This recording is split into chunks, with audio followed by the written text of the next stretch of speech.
वनमंत्री गणेश नाईक यांनी पुन्हा एकदा 14 गावांवर वक्तव्य केलंय। निवडणुकीनंतर 6 महिन्यानंतर परत गावावर बाहेर काढू या वक्तव्यांनी खळबळ माजली आहे। मी आता आहे 14 गावांमध्ये, माझ्यासोबत काही ग्रामस्थ आहेत, आपण त्यांच्याशी चर्चा करूया। ज्या प्रकारे वनमंत्री गणेश नाईक यांनी वक्तव्य केलंय यावर तुमचं मत काय? बघा, मी संपूर्ण 14 गावच्या मार्फत आपली भूमिका मांडत आहे 14 गाव ग्रामस्थ म्हणून। गणेश नाईक साहेबांनी जे वक्तव्य केलेले आहे ते अत्यंत चुकीचे आणि बालिशपणाचे वक्तव्य आहे। आजपर्यंत गणेश नाईक साहेबांचा इतिहास बघता नवी मुंबईमध्ये त्यांनी काय दिवे लावलेत हे संपूर्ण नवी मुंबईकरांना माहीत आहे। जनता दरबार भरून जननायक बनण्यापेक्षा त्यांनी लोकांच्या विकासाला साथ द्यावी अशी आमची माफत अपेक्षा त्यांच्याकडनं आहे। परंतु ज्या पद्धतीने ते नवी मुंबईमध्ये राजकारण करत आहेत, शिंदे साहेबांच्या बद्दल जे बोलत आहेत ते अत्यंत चुकीचे बोलत आहेत। शिंदे साहेबांनी आमच्या समाजाचे नेते नसताना सुद्धा पण जे केलेले आहे ते खूप मोठं काम केलेलं आहे। आमच्या 14 गावांना नवी मुंबई महानगरपालिकेत काढण्याचा जो GR आहे तो त्यांनी मंजूर केलेला आहे। आता 8 दिवसापूर्वी जी बैठक झाली सह्याद्री अतिथीगृहावर, तिथे सुद्धा त्यांनी MMRDच्या माध्यमातून 70 कोटी वर्ग करण्याचे आदेश दिलेले आहेत। 60 कोटीचे टेंडर आमच्या महापालिकेच्या आयुक्तांनी काढलेले आहेत, पण कुठेतरी ते टेंडर थांबवण्याचे काम गणेश नाईक साहेब करत आहेत आणि 14 गावच्या विकासाला खुटा लावण्याचे काम ते करत आहेत। त्याबद्दल आम्ही 14 गाव ग्रामस्थ मंडळांतर्फे त्यांचा जाहीर निषेध करतो। गणेश नाईकांनी जे वक्तव्य केलं त्यानंतर आमदार मंदा म्हात्रे यांनी तुमची बाजू घेतलेली आहे, यावर आपण कसं बघताय?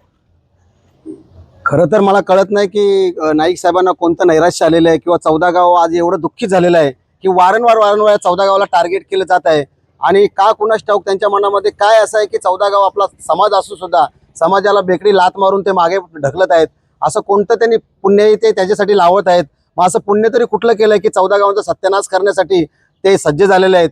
आणि त्या विषय राहिला मंदाताईंचा, विजय चौगुले साहेबांचा आणि आपल्या उद्योगमंत्री सामंत साहेब यांनी केलेला, तर ते अगदी योग्य वक्तव्य केलेलं आहे।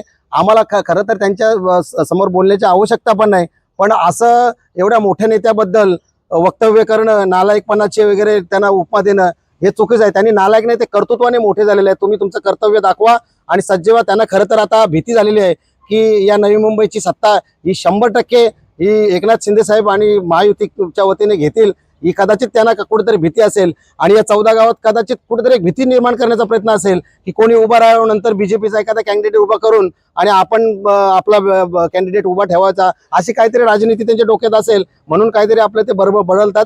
परंतु त्यांच्या बदलल्याने 14 गाव मात्र दुःखित आहेत, हे मी तुम्हाला सांगू इच्छितो। आपण जर बघितलं तर 14 गावांचा जो विकास आहे हा कुठेतरी थांबला होता। मात्र ज्या प्रकारे निर्णय लागला आणि 14 गाव नवी मुंबईत गेली, त्यामुळे विकास होणार होता आहे भविष्यात, त्याला कुठेतरी खेळ बसेल असं वाटतं का? हो, हे नक्कीच। आज 14 गाव नवी मुंबईमध्ये GR निघून गेले 1.5 वर्ष झाले। आज त्यांनाही हिरवा झेंडा गणेश नाईक साहेबांनी दाखवला होता, पण आता या एका वर्षात नक्की काय घडलं, काय घडामोडी घडल्या की आज 14 गावासाठी एवढे विरोध का दाखवत आहेत? आज एवढे ते भंगार माफिया वगैरे त्यांना सुद्धा माहिती असून आम्ही जेव्हा जायचो तेव्हा प्रत्येक वेळेला त्यांनी होकार दिलेला आहे। मग आता असं काय झालं की प्रत्येक 14 गावं नकोच ह्या शब्दात ते उल्लेख करतात। कुठेही मीटिंग असो, कुठेही सभा असो, प्रत्येक सभेला ते नकार देतात। म्हणजे कुठे ते 14 गावचा विकास खुंटीत घालावं ह्याच पायी त्यांचा द्वेष दिसतोय। द्वेष पण का, कोणासाठी? आपण यांच्या ज्या 14 गावच्या ज्या ग्रामस्थ आहेत यांच्या प्रतिक्रिया घेतलेल्या आहेत। अजून एक विषय असा आहे, म्हणजे आतापर्यंत महापालिकेने जे दफ्तर घ्यायला पाहिजे होतं ते आज घेतलेलं नाही अशी माहिती पुढे येते, त्याबद्दल आपण माहिती जाणून घ्या।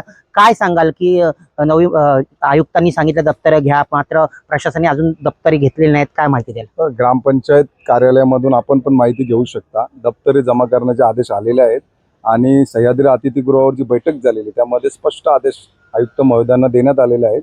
ग्रामपंचायत दप्तर जमा करण्यासंदर्भात काही फॉर्मॅलिटी आहे, ती पूर्ण झाल्यानंतर येत्या 8-10 दिवसामध्ये 100% दप्तरे जमा होते, त्याबद्दल काही शंका नाही।